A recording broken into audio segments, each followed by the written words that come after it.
Hi guys, இன்றைக்கி எங்கள் ஊரில் கொடியேற்றம் இருக்குது. மாதா மாதா கோவில் இருக்குது. அது திருவிழா நடக்க போகுது. அதுக்காக இன்றைக்கி கொடியேற்றம். அது வந்து எங்கள் அன்பியத்திலேருந்து அன்னதானம் பண்ணுறோம். அதுக்காக சமையல்காரங்க வந்து பிரியாணி ரெடி பண்ணுறாங்க. இந்த பாருங்கள், வெங்காயம் கட் பண்ணிகிட்ருக்குறாங்க. 3 மணி 4 மணிக்கெல்லாம் ரெடி பண்ணிடணும். 5:15 கொடியேற்றம் தொடங்க போகுது.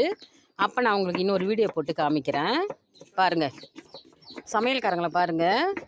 உங்களுக்கு தேவைப்பட்டால் சொல்லுங்கள். சாப்பாடு வந்து ஒரு 7-7:30 சாப்பாடு கொடுத்துருவோம். பூசை முடிஞ்சதுக்கப்புறம் தான் சாப்பாடு. கொடியேற்றம் முடிஞ்சு உடனே பூசை இருக்கும்.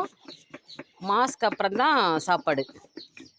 ஒருத்தவங்க ஒரு பார்சலாக கையில் கொடுத்துடலான்னு ஐடியா பண்ணியிருக்கிறாங்க.